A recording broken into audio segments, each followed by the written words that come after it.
लिंग संज्ञा के जिस रूप से किसी व्यक्ति या वस्तु की पुरुष अथवा स्त्री जाति का बोध होता है उसे लिंग कहते हैं। उदाहरण: माता पिता, यमुना, शेर शेरनी, दादा दादी, बकरा बकरी। लिंग के दो भेद होते हैं। एक पुल्लिंग, दो स्त्रीलिंग। एक पुल्लिंग जिन शब्दों से पुरुष जाति का बोध होता है उन्हें पुल्लिंग शब्द कहते हैं। जैसे पिता भाई, लड़का पेड़, सिंह शिव, हनुमान बैल। दो स्त्रीलिंग जिन शब्दों से स्त्री जाति का बोध होता है उन्हें स्त्रीलिंग शब्द कहते हैं। जैसे माता बहन, यमुना, गंगा, कुर्सी, छड़ी, नारी, बुआ, लड़की, लक्ष्मी, गाय। कुछ प्राणीवाचक शब्द हमेशा पुल्लिंग व स्त्रीलिंग में ही प्रयुक्त होते हैं।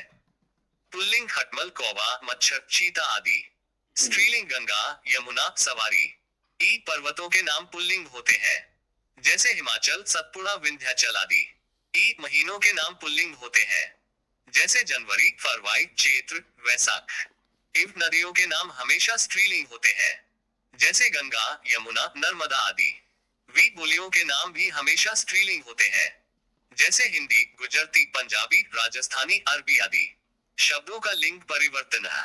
पुल्लिंग व स्त्रीलिंग: दादा दादी, घोड़ा घोड़ी, छात्र छात्रा, धोबी धोबिन, हाथी हथिनी, नर मादा, युवक युवती, बालक बालिका, शिष्य शिष्या, बाल बाला, पंडित पंडिताइन, ठाकुर ठाकुराइन, पुरुष स्त्री, सम्राट सम्राज्ञी।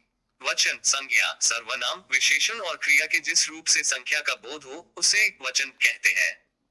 जैसे तालाब में मछलियां तैर रही हैं, माली पौधे सींच रहा है। वचन दो प्रकार के होते हैं। वचन दो प्रकार के होते हैं। एक एकवचन, दो बहुवचन। एकवचन शब्दों के जिस रूप से एक वस्तु का बोध होता है उसे एकवचन कहते हैं। उदाहरण: जैसे स्त्री, घोड़ा, नदी, रुपया, लड़का, गाय, सिपाही, बच्चा, कपड़ा, माता, माला, पुस्तक, टोपी, बंदर, मोर आदि। दो बहुवचन शब्द के जिस रूप से एक से अधिक व्यक्ति या वस्तु होने का ज्ञान हो उसे बहुवचन कहते हैं। उदाहरण: जैसे स्त्रियां, घोड़े, नदियां, रुपए, लड़के, गाय, कपड़े, टोपियां, मालाएं, माताएं, पुस्तकें, वधुएं, गुरुजन, रोटियां, लताएं, बेटे आदि। विशेष: आदरणीय व्यक्तियों के लिए सदैव बहुवचन का प्रयोग किया जाता है। जैसे पापाजी कल मुंबई जाएंगे। द्रव्यसूचक संज्ञाएं एकवचन में प्रयोग होती है। जैसे पानी, तेल, घी, दूध आदि। संबंध दर्शाने वाली कुछ संज्ञाएं एकवचन और बहुवचन में एक समान रहती है। जैसे ताए, मामा, दादा, नाना, चाचा आदि। कुछ शब्द सदैव बहुवचन में प्रयोग किए जाते हैं। जैसे दाम, दर्शन, प्राण, आंसू आदि।